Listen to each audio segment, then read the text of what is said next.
দেখেন, ইরান যুদ্ধের আগে mid-90s Israel prescribed 7 Wars.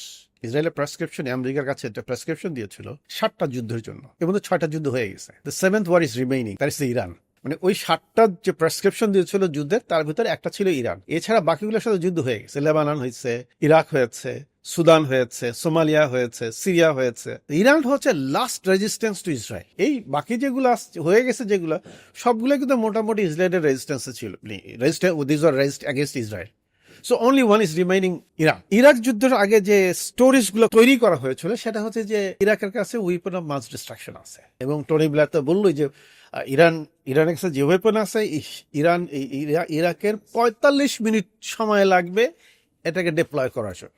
But unfortunately 45 যুদ্ধের পর থেকে আজকে প্রায় 22 বছর হয়ে গেল, এবং আমেরিকান সোলজাররা, ব্রিটিশ সোলজার ওখানে 11 বছর ছিল, but they have not found anything. এবং আগামী 45 মিনিট তো ভালো, 45 বছরেও ইরাকের ওই WMD মোতায়েন করার মতো সক্ষমতা হবে না। সো 2013 সালে বিফোর অ্যাটাক করার আগেই, ইরাককে আক্রমণ করার আগে এই স্টোরিগুলো কিন্তু খুব বেশি বেশি ছড়ানো হয়েছিল। ইরানের ক্ষেত্রে কিছু আলামত দেখা যাচ্ছে। ইরান আর ইরাকের মধ্যে ডিফারেন্সটা হচ্ছে, ইরান হ্যাজ সাফিসিয়েন্ট বা সিগনিফিক্যান্ট মিলিটারি পাওয়ার ক্যাপাসিটি, যেটা ইরাকের মধ্যে ছিলই না বিভিন্ন কারণে।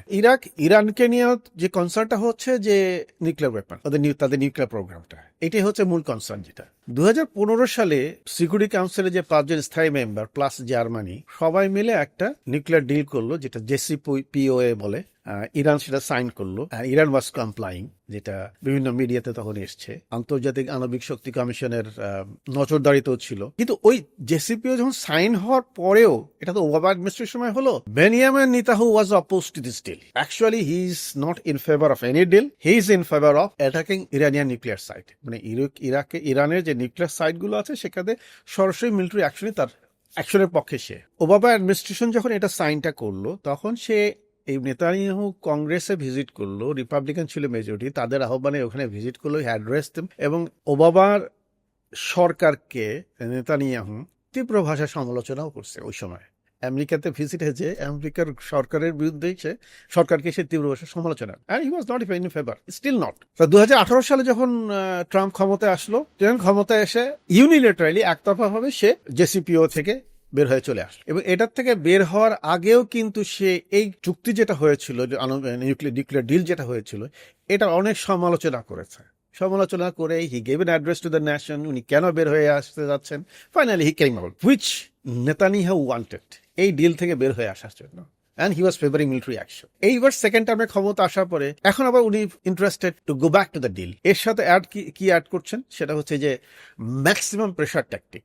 বিষয়টা হচ্ছে এরকম, either you sign the deal or we bomb you. Iran sign করবে কি করবে না, তাদের সাথে আলোচনা হচ্ছে, সেকেন্ড রাউন্ড টক্স হয়েছে, থার্ড রাউন্ড ইনডাইরেক্ট টক্স চলছে। গতকালকে তো সেকেন্ড রাউন্ড হয়ে গেল রোমে, থার্ড রাউন্ড হয়তো হবে আর আগে সপ্তাহ পরে। যেটা মিডিয়াতে যেগুলি এসছে, আমেরিকার যে টার্মস যেটা আছে, যে কন্ডিশনস গুলো দিয়েছে টু সাইন দ্য ডিল, একটা হচ্ছে যে ইরান যে ইউরেনিয়াম এনরিচমেন্ট যতটুকু করেছে পুরোটুকু থার্ড কান্ট্রিতে চলে যাবে, পাঠা দিতে হবে, যেটা আমেরিকা উইল ডিসাইড কোন দেশে যাবে না যাবে, সেটা চলে যাবে। সেকেন্ড হচ্ছে তার যে নিউক্লিয়ার প্রোগ্রামের যে ইনফ্রাস্ট্রাকচার আছে, কমপ্লিটলি সব ডিসম্যান্টেল করতে হবে, মানে no infrastructure will be there. আর একটা যেটা আসছে, তার যে স্ট্র্যাটেজি, তার যে ব্যালিস্টিক মিসাইল প্রোগ্রাম যেটা আছে, দ্যাট হ্যাজ টু বি, ওটাকে খাটো করে ফেলতে হবে। যেমন ইরাক ওয়ারের পরে ইরাকের সাথে যে আমেরিকা যে চুক্তিটা করেছে, ইরাক যে ইনস্ট্রুমেন্ট অফ সারেন্ডার যেখানে করেছে, যেটা তাতে ইরাক 150 কিলোমিটারের বেশি কোনো দূরপাল্লার ক্ষেপণাস্ত্র রাখতে পারবে না। And the purpose is simply understood. Scud ক্ষেপণাস্ত্র যেটা ছিল সাদ্দামের সময়, that could reach up to Saudi Arabia and Israel, but ওই যুদ্ধের পরে ইনস্টেড অফ সারেন্ডার সেখানে ওই ক্ষেপণাস্ত্রটা 150 কিলোমিটারের মধ্যে লিমিট করে দেওয়া হয়েছে। সো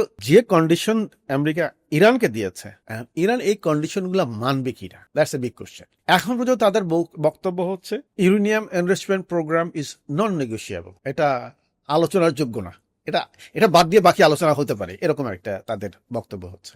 এখনো দুই পক্ষ সরাসরি তো আলোচনায় বসেনি, মিডিয়া থার্ড পার্টির মাধ্যমে তার আলোচনা হচ্ছে। ইরান আমেরিকার টার্মস কতটুকু গ্রহণ করবে কিনা, সেটা হয়তো আর একটু সময় লাগবে বোঝার জন্য।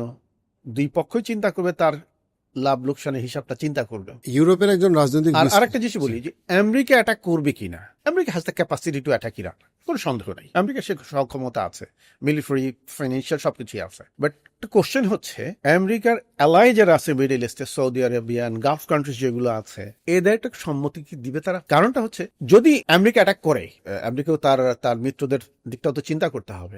This countries will be affected. Qatar অথবা ওমানের ফরেন মিনিস্টার বলছে যে যদি এ ধরনের যুদ্ধটা হয় তাহলে তাদের যে ওয়াটার সোর্স যেটা আছে that will be fully contaminated. তো সেই কন্টামিনেশন হয়ে গেলে তাদের তো একদিনও খাবার পানি নেই। So that's a question. Plus এটার বাদ দিয়েও যেহেতু মিডল ইস্টের সব জায়গাতেই কয়েকটা দেশ ছাড়া সিরিয়া বাদে লেবানন, আমেরিকার মিলিটারি বেস সব জায়গাতে আছে।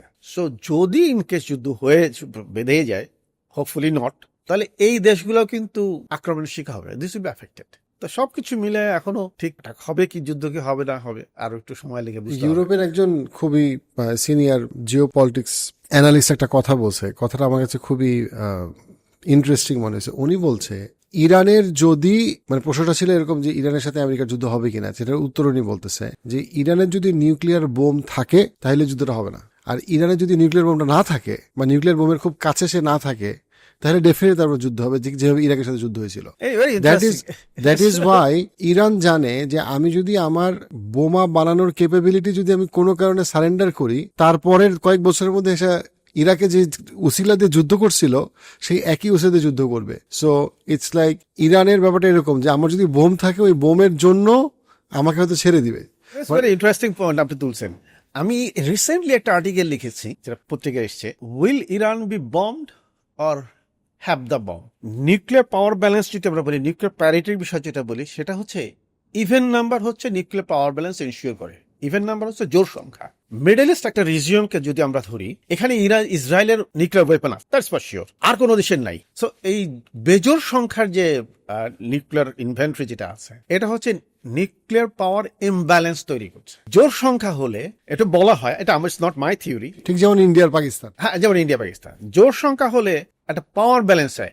সো ও জানে, এক্স জানে যে হোয়াইট কাছে বোম আছে, আমি যদি মারি I will also get one. So দুইজনই তখন একটু রেস্ট্রেইনড হয়ে যায় এই নটোরিয়াস উইপন ব্যবহারের ক্ষেত্রে। আমি যেটা অনেক জায়গায় বলেছি যে ইরাকের যে অ্যাটাক, যে 2003 সালে যে ইরাক যুদ্ধ যেটা হলো, বলা হয়েছিল যে ইরান হ্যাজ WMD, এটা সেটা, বা সত্যি সত্যি যদি ইরাকে থাকতো আমেরিকা ওখানে অ্যাটাক করতো না। সো ইরানের ক্ষেত্রে বলা হয়, একই কথা বলা হয় যে ইরান যদি Iran can have a bomb, তাহলে হয়তো সে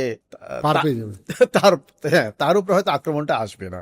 এখন ইরান করবে বম বানাবে কিনা বা কি করবে না করবে, সেটা তো তাদের স্ট্র্যাটেজিক একটা বিষয়, চিন্তাধারার বিষয়। But on the other hand, Israel is adamant to attack Iran's nuclear facilities.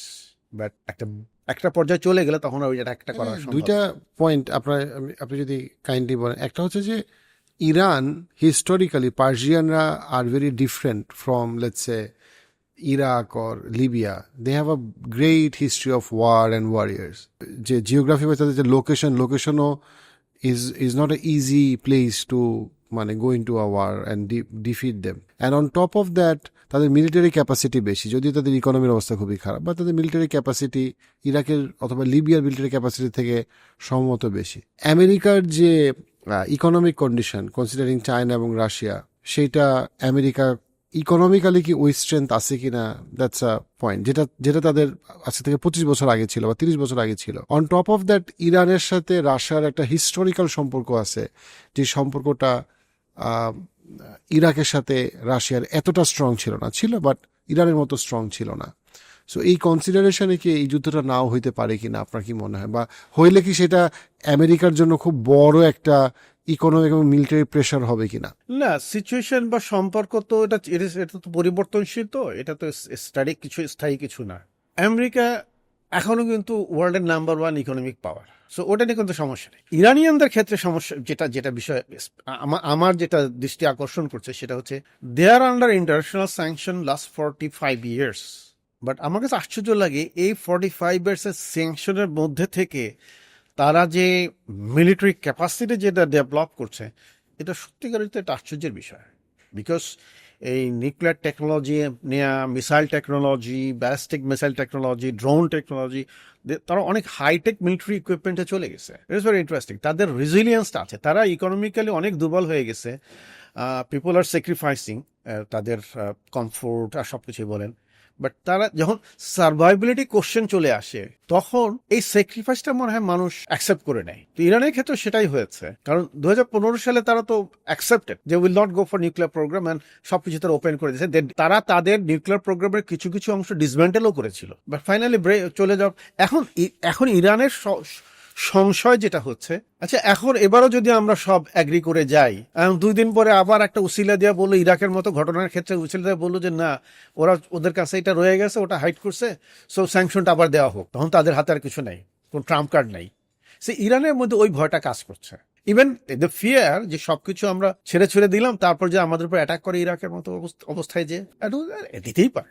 Attack করতে তো কোনো পাওয়ারফুল কান্ট্রি তো কোনো কারণ লাগে না। যেমন রাশিয়া যে ইউক্রেনকে আক্রমণ করলো, তো তার রাশিয়া একটা রিজন শো করে অ্যাটাক করে দিল। পাওয়ারফুল কান্ট্রি এই অ্যাডভান্টেজটা তারা সবসময় অ্যাবিউজ করে আর কি। আপনার এই যে বর্তমান যে মিডল ইস্টকে এইভাবে যে কার্ভ আপ করা হইলো, মিডল ইস্ট আজকে থেকে 100 বছরে খুব ডিফারেন্ট একটা জায়গা ছিল। এই যে এত ভাগে ভাঙা হইলো এবং এই মিডল ইস্টের মধ্যে গত 100 বছরে এতগুলো যুদ্ধ হইলো, এটার মধ্যে বেশিরভাগের মধ্যে আমেরিকা এবং ইসরায়েল অ্যাক্টিভলি ইনভলভড, এবং আমেরিকা এবং সাথে ইউরোপ ডেফিনেটলি সাপোর্ট করছে। তাদের আসলে এন্ড গোলটা কি মিডল ইস্টে?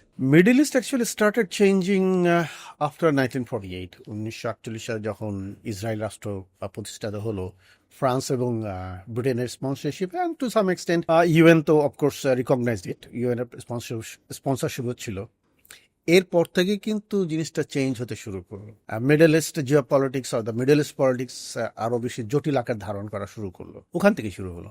শেষ কোথায় হবে actually very difficult to say, but জিনিসটা যে প্রতিনিয়ত কমপ্লেক্স আকার ধারণ করছে সেই 1948 থেকে, কমপ্লেক্স যুদ্ধ তারপরে ব্রেকিং দ্য আরব ইউনিটি, একসময় যে প্যান আরাবিজম যেটা ছিল সেটা 1979 সালে যখন Egypt Camp David accord sign করলো, তার ওখান থেকে ভাঙনটা শুরু হয়।